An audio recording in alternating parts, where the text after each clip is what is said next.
Pues muy buenos días a todos. Es un gusto, un placer como siempre poder compartir la palabra de Dios. Y el día de hoy le puse por título "Atiborrados de toda clase de injusticia". Así lo traduce en las versiones de la Biblia en español. Llenos o atiborrados de toda clase de injusticia. Y el día de hoy vamos a cerrar, a terminar el capítulo 1 de Romanos, lo cual cierra una enseñanza, sin duda. Obviamente, cuando Pablo escribió esa carta, no puso capítulo 1, capítulo 2, no escribió, lo escribió como cualquiera escribe una carta. Eso ya lo pusieron después. Aprovecho para decirles esto: la división en capítulos fue como por ahí del 1210 por un inglés, arzobispo de Canterbury, el señor Stephen Langton. Él lo dividió en capítulos, la Biblia. Como 300 años después, un francés, Robert Estienne, impresor, le puso los versículos, y desde entonces así tenemos nuestras Biblias divididas en capítulos y versículos para facilitar el estudio, ¿sí? De esa manera se facilita mucho el estudio. Entonces, bueno, el punto es que el capítulo 1 termina con una idea, y es lo que hemos estado viendo, y hoy vamos a concretar eso.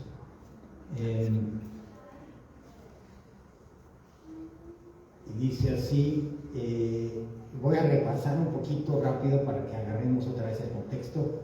Esto ya lo hemos leído, lo hemos estudiado: porque la ira de Dios se revela desde el cielo contra toda impiedad e injusticia de los hombres que con injusticia restringen la verdad. Ese es el tema. La ira de Dios se revela desde el cielo contra toda injusticia. Como que, a ver, ¿no? Que es un Dios de amor, y como que la ira de Dios, ¿sí? Entonces, evidentemente, Pablo empieza a desglosar por qué Dios está airado, ¿sí? Dice: porque desde la creación del mundo, sus atributos invisibles, su eterno poder y divinidad, se han visto con toda claridad, siendo entendidos por medio de lo creado, de manera que ellos no tienen excusa. O sea, los hombres no tienen excusa, porque el poder y la divinidad de Dios es evidente solamente con lo creado, por medio de lo creado. De manera que ellos no tienen excusa. Profesando ser sabios, se volvieron necios. Entonces, ese es lo que ya hemos estudiado. La ira de Dios no solo es algo futuro. Héctor leyó algo del Apocalipsis, y sí, en el Apocalipsis se revela la ira de Dios, y sabemos que eso va a pasar. Pero hay otra ira de Dios que está sucediendo todo el tiempo. La ira de Dios está siendo revelada desde el cielo. ¿Cómo está siendo revelada? Está siendo revelada al entregar Dios a los hombres a su camino. ¿Quieres ir por allá? Vamos. Con eso, de esa manera revela Dios su ira hacia los hombres. En el capítulo 1 de Romanos, Dios es como si tomara una radiografía espiritual de la humanidad, y a través de Pablo nos dice por qué el mundo está como está. Y en los siguientes capítulos nos va a decir cómo solucionar esto. Pero ahorita nos está diciendo por qué el mundo está como está. Que muchos se preguntan eso, ¿no? Bueno, ¿por qué tantos abortos, tantos problemas, tanta epidemia, tantas cosas? ¿Por qué? Bueno, aquí están las respuestas de por qué el mundo está como está. Y decíamos el domingo pasado que Dios hizo el primer acto Después el hombre contestó con 3 y después Dios volvió a contestar con un acto más. Esa es una manera de explicar todo este pasaje. Entonces, el primer acto de Dios empezó a jugar el ping-pong con los seres humanos y Dios nos puso la pelota en nuestra cancha con la creación. A ver, ahí te va la creación. A ver cómo la contesto. O sea, semejante creación, inmensamente bella y poderosa, y nos puso la pelota en la cancha. En esa época ya, sin microscopios ni telescopios, Pablo nos dice contundentemente, nadie tiene excusa, nada más con ver la creación.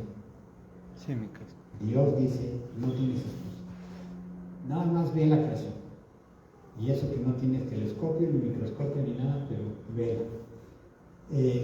Hoy,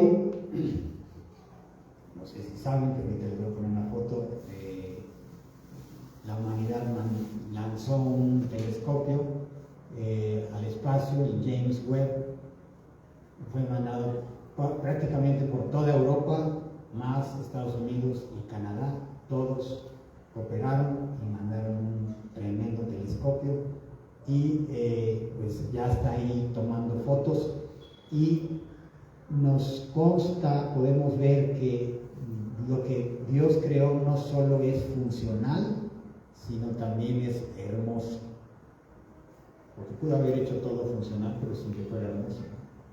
La comida sin olor, sin sabor, de todos modos te alimenta, pero no huele ni sabe nada, y así, todo sin colores, funciona igual, pero no es hermoso, ¿sí?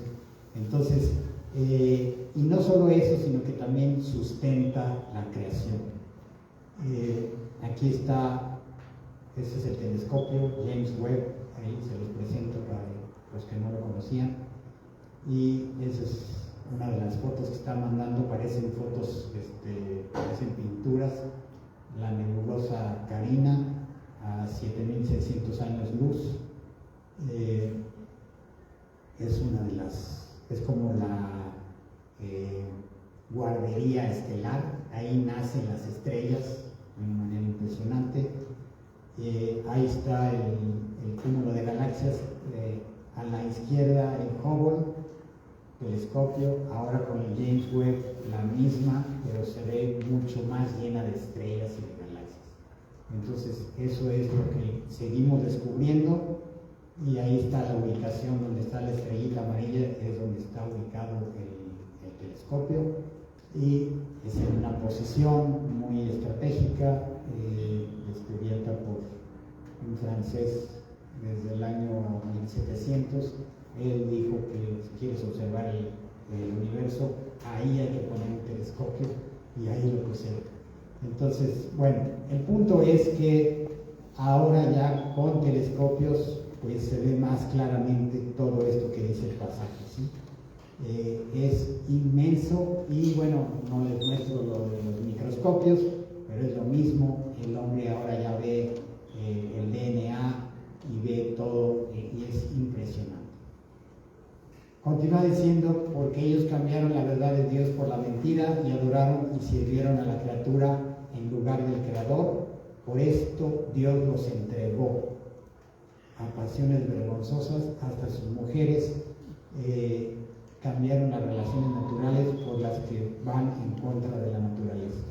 Entonces, esta es ya la segunda vez que dice que Dios entregó a la humanidad, y la humanidad entonces respondió con 3 formas. La creación, sí, bueno, entonces dijo, bueno, para empezar te rechazo, después racionalizo todo eso, y por último me ha unido. Esas fueron las 3 respuestas de Dios, del hombre, perdón. En vez de solo percibir y reconocer la majestuosidad de la creación, el hombre la trató de racionalizar, y nos convertimos en idólatras y acabamos siendo necios, pues cambiamos la verdad de Dios por la mentira. Así, la espiral Y hacemos algo malo y eso nos lleva a algo más malo y después más malo y así vamos bajando. Y entonces a estas tres respuestas del hombre, Dios contestó con otra y dice que nuevamente Dios nos entregó. Casualmente lo repite 3 veces también. Abandonados por Dios, el hombre se entrega a perversiones sexuales y esta ha sido la historia de las civilizaciones desde Babilonia, Grecia, Roma y la civilización actual, como que llevan el mismo patrón. Progresan y después se pervierten y caen. Y esta respuesta de Dios, yo les dije que tenía 2 propósitos. El primero, como dice ahí, manifestar su ira, lo cual ya estamos viendo. Y el segundo propósito, cambiar nuestra actitud hacia Dios. Ese es el segundo propósito de Dios, maravilloso propósito que hoy vamos a entender, es uno de los puntos más importantes de nuestro estudio el día de hoy. Y sigue diciendo, asimismo, lo voy a leer como está escrito en el original, los machos dejaron las relaciones naturales con la hembra y se encendieron en pasiones lujuriosas los unos con los otros, machos con machos cometieron actos indecentes y en sí mismos recibieron el castigo que merecía su perversión. Entonces, ese fue el sexo pervertido a nivel biológico y es de mucha enseñanza observar cómo Dios ha cambiado, cómo Dios ha cambiado en cuanto a su trato con algunas desviaciones sexuales. Ahorita lo vamos a ver. Vamos a ver el Antiguo Testamento. Dice en Levítico es la ley, ¿sí? No te acostarás con un hombre como quien se acuesta con una mujer. Eso es una abominación. No tendrás sexo con ningún animal. No te hagas impuro por causa de él. Ninguna mujer tendrá trato sexual con ningún animal. Eso es depravación. Cualquiera que practique alguna de estas abominaciones será eliminado de mi pueblo, de su pueblo. Entonces, esa era la ley de Moisés y Dios no ha cambiado de parecer. Hoy sigue siendo una abominación, pero Dios ya no exige que sea eliminado de su pueblo. ¿Sí se entiende? Sí sigue siendo una abominación, pero Dios ya no exige eso. ¿Por qué cambió? Porque su antiguo pueblo, Israel, ya cumplió su función, trajo al Mesías. Y su nuevo pueblo, que es la iglesia, es aceptado por gracia, no por obras. Somos aceptados por gracia. Entonces, Dios sigue pensando lo mismo, pero no da el mismo trato. Y después en Levítico 20 dice, si alguien se acuesta con otro hombre como quien se acuesta con una mujer, comete un acto abominable. Los dos serán condenados a muerte, de la cual ellos mismos serán responsables. Entonces, el castigo era nada más y nada menos que la muerte, y le dice, ustedes son responsables, no le echen la culpa a nadie, ustedes son responsables.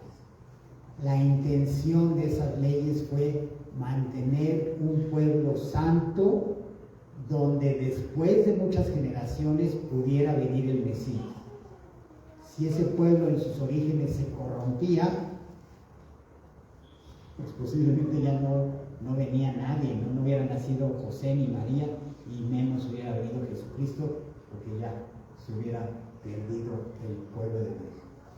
Y en el Nuevo Testamento, Pablo ni remotamente insinúa la aplicación de estos castigos para los homosexuales. Cero. Pablo sabía, perfectamente conocía el Antiguo Testamento, pero ni siquiera insinuó nada parecido. Para Dios es un pecado y como todos los pecados requiere arrepentimiento, pero no impone ningún castigo por parte de la iglesia. Si bien es cierto que Pablo toma en Romanos 1 el pecado de la homosexualidad, como ya lo vimos, no vayas a pensar que Pablo está insinuando que todos los ateos son homosexuales o que todos los homosexuales son ateos. El punto no es ese, solamente lo tomó como un ejemplo de uno de tantos pecados. Porque la verdad es que no todos los homosexuales son ateos, ni todos los ateos son homosexuales. En la carta de Gálatas, Pablo enlista las llamadas obras de la carne. Gálatas 5, un pasaje muy conocido. Ahora bien, las obras de la carne son evidentes, las cuales son inmoralidad, impureza, sensualidad, idolatría, hechicería, enemistades, pleitos, celos, enojos, rivalidades, disensiones, herejías, envidias, borracheras, orgías y cosas semejantes, contra las cuales les advierto, como ya se lo he dicho antes, que los que practican tales cosas no heredarán el reino de Dios. Entonces, nuevamente tenemos una lista muy larga de pecados y dice, si la inmoralidad es tu práctica habitual, por eso dice ahí, por eso lo puse como practican, si la inmoralidad es tu práctica habitual y no te molesta ni sientes ningún tipo de remordimiento, vivir en el reino de los cielos para ti sería una horripilante pesadilla. ¿Sí? Si los pleitos son tu práctica habitual y no te molestan ni sientes ningún remordimiento cada vez que te peleas, vivir en el reino de los cielos sería una horripilante pesadilla. Y así podríamos decir lo mismo de cada una de las cosas que están ahí. ¿Sí? Por supuesto, pleitos, enojos. ¿Qué creyente no se enoja? Levántelo. Todos nos enojamos, ¿sí? Todos nos enojamos. O bueno, eso supongo. Casi todos. Yo pensaría que todos en algún momento lo llegamos a enojar. Y entonces ya, ¿quiere decir que entonces no entraremos al reino de Dios? No, no quiere decir eso, sino que es tu práctica habitual, ¿sí? Yo hacía muchas cosas equivocadas antes de conocer a Jesucristo, ahora sí las he repetido, pero ya es la excepción, ya no es mi práctica habitual. Sí caigo, sonso, caigo, pero no es mi práctica habitual. Y cuando caigo me siento mal, pido perdón y quiero no volver a hacerlo, ¿sí? Ya no me siento a gusto. Y eso es lo que el Espíritu produce en todos los creyentes, por supuesto, yo lo sé, que todos somos así. Entonces, debemos entender que esas han sido, son y serán las obras de la carne, todas esas. Nuestra carne siempre va a jalar en esa dirección. Pero Jesús murió para darnos vida espiritual y para que ya no mande la carne sino el Espíritu. Tenemos el Espíritu de Dios, pero viviendo en una envoltura de carne que nos jala para allá. Y en ese proceso estamos de hacer prevalecer cada día más el Espíritu en vez de la carne. Si eres creyente, si eres cristiano, el Espíritu de Dios que mora en ti hace posible que controles tu carne como práctica habitual. Dicho de otro modo, si esto es algo imposible para ti, significa que no tienes el Espíritu de Dios. Si tu práctica habitual es todo eso, y ni te molesta, ni te preocupa, ni te nada, entonces quiere decir que no tienes el Espíritu de Dios. Y no importa si venimos aquí cada domingo, o si ofrendamos generosamente, o si leemos la Biblia 5 veces al año completita, no importa si no tenemos esta vida comportándonos así, entonces no somos creyentes. Ok. Y hay otro pasaje donde Pablo enlista varios pecados y habla de los homosexuales otra vez y vuelve a decir que no heredarán el reino de Dios. Vamos a leer este otro pasaje. Dice: ¿no saben que los malvados no heredarán el reino de Dios?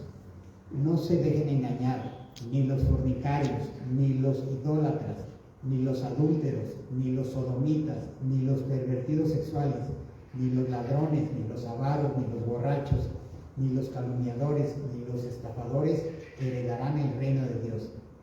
Y eso eran algunos de ustedes, pero ya han sido lavados, ya han sido santificados, ya han sido justificados en el nombre del Señor Jesucristo y por el Espíritu de nuestro Dios. Este es otro pasaje súper importante. Entonces, no solo los homosexuales no heredarán el reino de Dios, sino tampoco los heterosexuales, adúlteros y fornicarios. Entonces, alguien en el anexo me preguntaron, ¿cuál es el peor pecado? Todos, porque todos te mandan al infierno. Todos esos pecados, si Jesús no los paga por ti, estás perdido.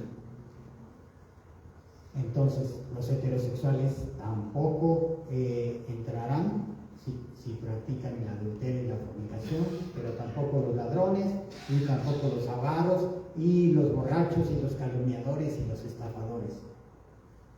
Ese es el punto. Y aquí la lista menciona algo muy, muy interesante. Y eso eran algunos de ustedes.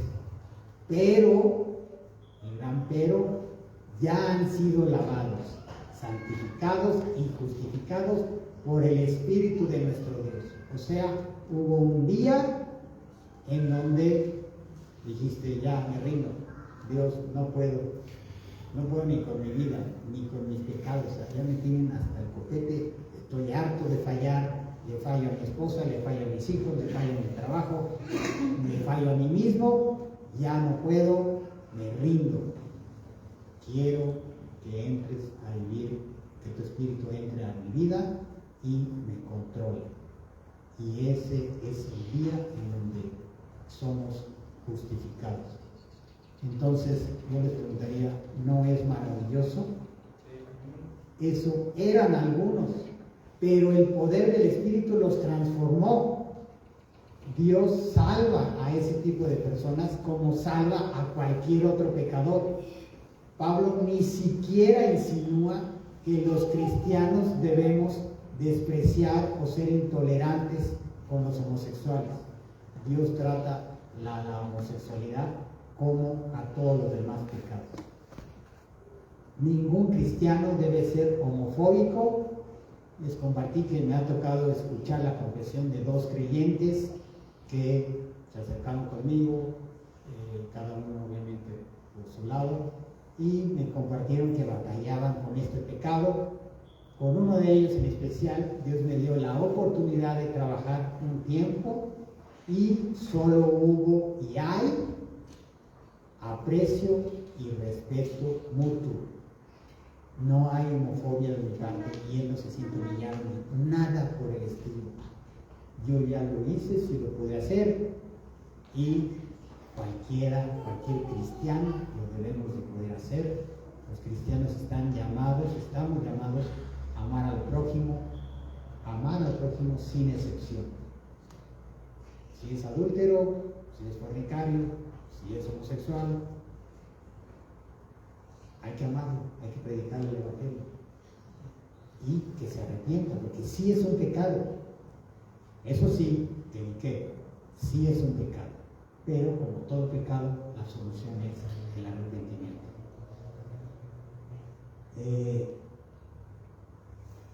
La definición más bíblica de pecado es errar al blanco, errar en el blanco, y todos hemos errado, todos cruzamos esa frontera. No importa si la cruzas por el no matarás, o por el no robarás, o por el no mentirás, de todos modos ya la cruzaste, ¿sí? Así es como lo maneja Dios. Y la solución no viene, como dice el pasaje, por una terapia, no viene por los 12 pasos de AA, no viene por echarle ganas, o por creer en ti mismo, o por tener mucha fuerza de voluntad. No viene por ahí, viene por el Espíritu de Dios que mora en el creyente. Por eso viene la victoria. Y por eso les puedo decir con mucho gusto, Nacho está aquí con nosotros, que estuvo en el anexo, Rogelio está aquí con nosotros, no porque le estén echando ganas, porque ya se aprendieron de memoria los 12 pasos, no, porque el Espíritu de Dios entró en ellos y ellos lo están empezando a conocer y están teniendo una relación personal con Dios. Por eso están aquí Nacho y Rogelio, y esperemos que muchos otros estén aquí también. Si antes eras idólatra, fornicario, adúltero, ladrón, borracho o sodomita, esa ya no es tu identidad. Eso le decía yo este viernes en el anexo. Sí, porque les dije a uno en especial, ¿cómo te llamas? Y les enseñan así están como enseñados. Y dijo, soy Emiliano, alcohólico, drogadicto. Y yo me quedé así como, wow. Pero ya después de que habíamos hablado al final de la plática, les decía yo, mira, eso fuiste. Y sí, seguramente lo fuiste, por eso estás aquí en el anexo. Pero si ya creíste en Dios, ya no eres eso. Esa ya no es tu identidad. Tu identidad es que eres hijo de Dios. Y cuando se los expliqué y luego por algo le pregunté a otro su nombre, ya dijo su nombre sin decir alcohólico, drogadicto, porque ya varios de ahí ya han creído en Jesús. Es maravilloso lo que está pasando ahí. O sea, no les cuento mucho porque no es el punto, pero lo que está pasando ahí es maravilloso. El viernes, 2 Emilianos, Oscar, Héctor, Daniel, todos ellos expresaron así su deseo, su gozo de creer en Jesús y de empezar otra vez. Es Dios trabajando y haciendo precisamente esto. Y bueno, esa es la principal identidad. Y eres hijo de Dios, eso eres y eso serás eternamente si ya te rendiste ante Dios un día en tu vida. Eso eres y eso serás.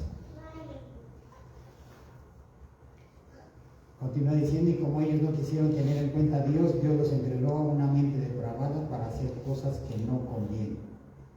En estos versículos finales, del 28 al 32, que es lo que nos falta, Pablo deja claro que el pecado tiene muchas caras, no solamente la homosexualidad, tiene muchísimas caras. Los frutos de una mente depravada son muchos y muy diversos. Y esta es la tercera vez en 6 versículos que dice Dios los entregó. Porque abandonaron a Dios, Dios los entregó. Abandonaron a Dios y Dios respetó su decisión. De hecho, eso ocurrirá también en la eternidad. Los que no quieran pasar la eternidad con Dios, Dios respetará su decisión. Los hombres que no quieran conocer, ni confiar, ni obedecer, ni honrar a Dios, entonces Dios los entregará a su deseo. ¿Eso quieres? Perfecto. En la eternidad con Dios nadie va a estar a fuerzas. Todos los que estemos ahí vamos a estar porque queremos estar ahí, porque anhelamos estar ahí con todo nuestro corazón. Les quise poner este versículo de Job a Dios increpan. Déjanos tranquilos, no queremos conocer tu voluntad. ¿Quién es el Todopoderoso para que le sirvamos? ¿Qué ganamos con dirigirte nuestras oraciones? Ah, caray. Ese es el hombre. Esos somos nosotros sin Dios. Y ojo, Job es el libro más antiguo de la Biblia. Antes de Abraham, los hombres ya tenían esta actitud. El hombre no ha cambiado. Somos igualitos. Así le decimos a Dios hace 5,000 años y hoy también. Continúa diciendo el pasaje: están atiborrados de toda clase de injusticia, que es el título de nuestro estudio, la inmoralidad sexual, perversión, avaricia, maldad, llenos de envidia, homicidios, contiendas, engaños, malignidades. Son murmuradores, detractores, aborrecedores de Dios, injuriosos, soberbios, altivos, inventores de males, desobedientes a los padres, necios, desleales, insensibles, implacables, inmisericordios. Qué tremenda lista. Y no quiere decir que sea todo. Podría haber inclusive todavía más. Por eso dice, están atiborrados, están llenos, y da toda la listota. No es que estemos afectados o influenciados, sino atiborrados de toda clase de injusticia. Ese es el estado como Dios nos ve. Y lo que es de notar es que Pablo pone en la misma lista a los homicidas, los pervertidos sexuales y a los desobedientes a los padres. Qué tremendo, ¿no? Es un catálogo muy amplio de pecados. Tú podrías decir, bueno, de seguro por ser murmurador, pues no te vas al infierno. Bueno, ahí dice que sí. Por ser desobediente a mi papá, estamos en jaque delante de Dios. Y bueno, ya hice el ejercicio y vi algunas definiciones de las palabras, y algunas sí son muy impactante ver la definición. Perversidad es la inclinación antinatural en los instintos o el comportamiento. O sea, ya es algo antinatural, ¿sí? Avaricia es el afán de poseer muchas riquezas por el solo placer de atesorarlas. Es un deseo vehemente de poseer muchas cosas, especialmente riquezas o bienes. Maldad, intención con que se dice o hace una cosa para beneficiarse en algo o perjudicar a alguien. Tú dices maldad, sí, pero ya crees la definición y dices, oye, pues sí, está feo, ¿no? Tener maldad. Y así, envidia, sentimiento de tristeza o enojo que experimenta la persona que no tiene o desearía tener para sí sola algo que otra posee. El envidioso sufre, pero te quiero decir algo.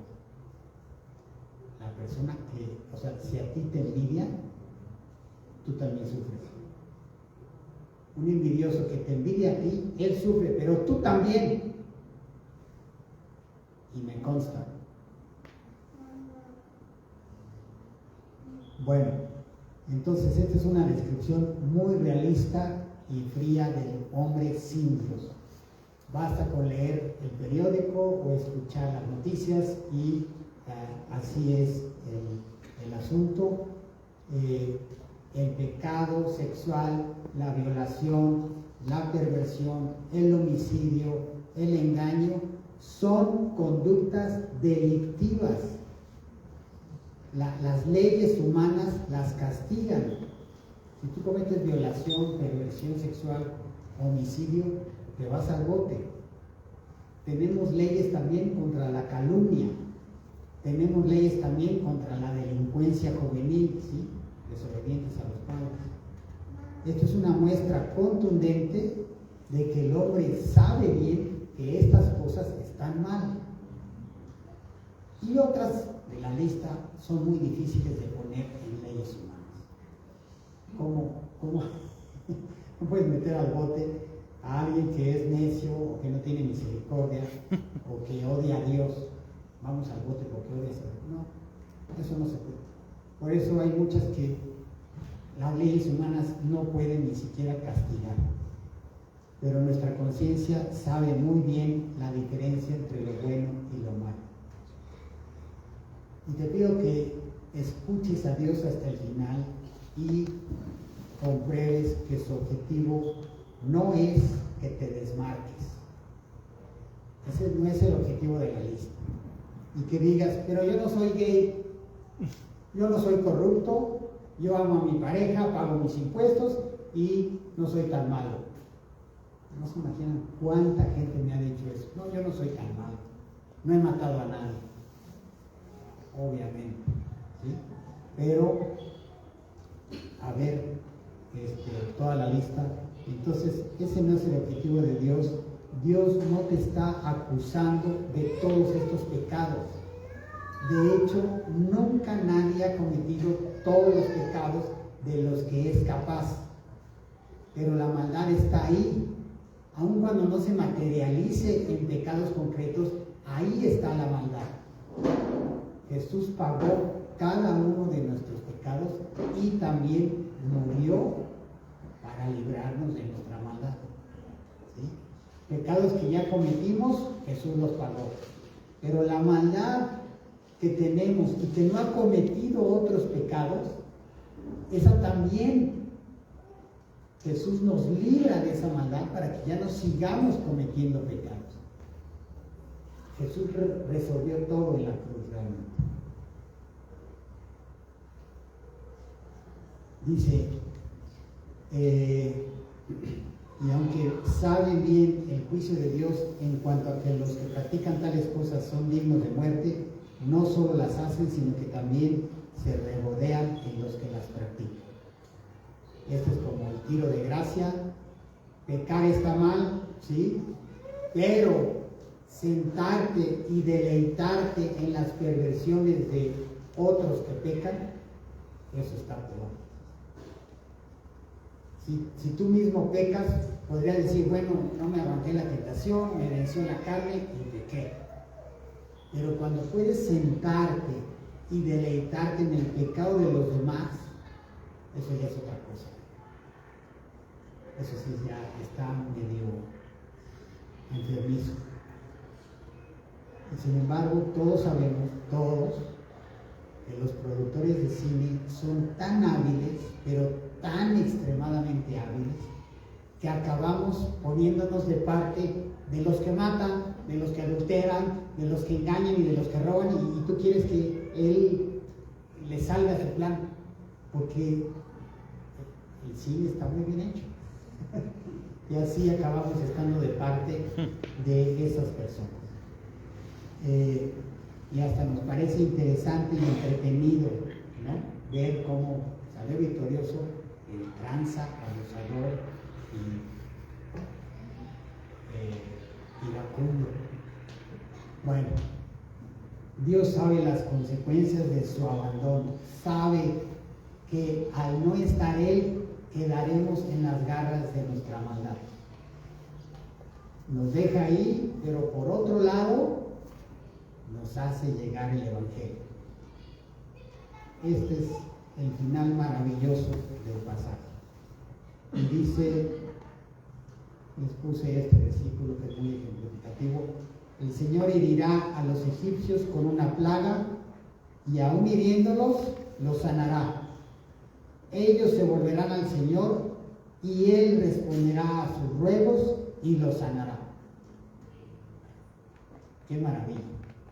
Este es el objetivo de Dios, que nos volvamos a Él y le pidamos sanidad. Por eso nos entregó 3 veces, para que nos volvamos a Él. Como el padre del hijo pródigo, que le entregó su parte de herencia a uno de sus hijos, para que cuando el hijo regresara, el padre corriera a abrazarlo y a besarlo y a restaurarlo. ¿Sí? O sea, Nuevamente la palabra, a ver hijo, te entrego la herencia que te corresponde. Se la entregó. El hijo va y se la malgasta, regresa sin un peso, y el padre estaba esperando. Esta actitud es conmovedora. El padre estaba viendo todos los días a lo lejos a ver si regresaba su hijo, y cuando lo ve regresar, corre a amarlo, a perdonarlo, a besarlo, a abrazarlo. Así es nuestro Dios, se deleita en perdonar, le encanta perdonar, es lo que más le gusta. Yo a veces perdono a Rebe o a quien sea, y así como que, ay, bueno, te perdono porque soy pastor, soy cristiano, ni modo que no te perdono, pero no me encanta, lo hago así como que, En cambio Dios no es así, a Dios le fascina perdonar, y así quiere que seamos sus hijos. No que te esperes a que vengan y te pidan perdón y tú te pongas en tu plan hasta muy digno. De que tú corras y lo abraces y lo ames y lo beses y le perdones. Y el hijo ya tenía preparado su discurso: Padre, he pecado contra el cielo y contra ti, ¿verdad? Y dijo: papá, ya no sigas, vamos a hacer fiesta. Ese es Dios, y eso es lo que espera Dios, y por eso Dios nos entregó, porque sabe que tarde o temprano vamos a regresar. ¿Sí? Heridos y lastimados, pero quiere que regresemos. 4 veces en Romanos aparece la expresión Dios entregó. Ya vimos 3, ¿no? Dios entregó, Dios los entregó, Dios los entregó. La 4ª vez que aparece esta expresión en Romanos es en Romanos 8:32, donde dice: el que no escatimó a su propio Hijo, sino que lo entregó por todos nosotros, ¿cómo no habrá de darnos generosamente junto con él todas las cosas? Es una pregunta muy lógica. A ver, ponte a pensar, si ya Dios Padre entregó a su propio Hijo para que muriera en una cruz por ti, ¿no te va a dar todas las demás cosas? Lógicamente, sí. La respuesta es sí. Entonces, Dios entregó a la humanidad a su propia maldad para que nos hartáramos del pecado, y Dios Padre entregó a su Hijo para pagar nuestras faltas en la cruz. Estas es las entregas que Dios hace. Y ya para terminar, dice aquí: el que cree en mí, que yo soy el Hijo de Dios, no será condenado por Dios, pero el que no cree ya ha sido condenado, precisamente por no haber creído en el Hijo único de Dios. ¿De qué se trata? De creer. El único pecado que no se pagó en la cruz, el único que no se pagó en la cruz, fue la incredulidad. Si no crees, ya has sido condenado. ¿Condenado a qué? A pagar tus faltas en un lugar que sí existe, que es muy feo, que se llama infierno, y del cual nadie sale. Todos se quedan ahí pagando forever. Ahí siguen pagando. ¿Qué quiere Dios? Que no vaya a salir. Por eso mandó a su Hijo a la cruz. Les decía yo a los del anexo, la cruz es la prueba más gigantesca de que el infierno existe. Mucha gente dice: no, no existe el infierno, ¿cómo crees? Eso lo inventaron los curas para asustar a los niños. Bueno, no. La prueba más contundente de que sí existe el infierno es la cruz. ¿Por qué? Porque si no hubiera infierno, ¿tú crees que Dios iba a mandar a su Hijo a pagar los pecados en una cruz? Si no hay nada, si no hay pago, si no hay castigo, si no hay nada, por supuesto que se hubiera ahorrado la espinita de la cruz. El infierno sí existe. Y por eso Dios nos dijo: te amo tanto que no quiero que vayas ahí. Voy a ir en tu lugar para que tú me pagues. Y ahí voy a amarte y a cumplir mi justicia, porque tus pagos sí, tus pecados sí demandan un pago. Entonces en la cruz, ya lo vimos, la justicia y el amor de Dios se besaron. La justicia y el amor de Dios se besaron en la cruz. Las dos cosas se cumplieron poderosamente. Solo a Dios se le pudo haber ocurrido una forma en donde la justicia y el amor, la justicia que demandaba un pago y el amor se cumplieron al mismo tiempo, y esa fue la cruz. Dios entregó a Jesús a la muerte para pagar nuestras faltas y cumplir con su justicia. Esa es la salvación. Bueno, hasta aquí le vamos a dejar. Vamos a terminar con una oración. Ya acabamos el capítulo 1. Realmente espero que se lo guarde, se lo quede y construya dentro de su cristianismo una piedra, un ladrillo muy sólido para contestarse muchas preguntas. Vamos a orar. Dios, te damos muchísimas gracias, Dios, por tu palabra. Gracias por Pablo, gracias por esta carta. Gracias, Dios, porque usas todas las cosas para nuestro bien, y esta carta nos ha enseñado muchísimo. Gracias, Dios, por que el Evangelio es poderoso y porque tú haces todo lo que haces con un bien en la mente. Solo quieres nuestro bien. A fin de cuentas, quieres perdonarnos, quieres amarnos, quieres llevarnos contigo, y solo estás esperando que nosotros también queramos. Convéncenos, Dios, danos la fe, danos el arrepentimiento, danos la gracia para ser salvos, y cumple tu propósito en nosotros. Te lo pedimos todo en el nombre de nuestro Señor Jesús. Amén.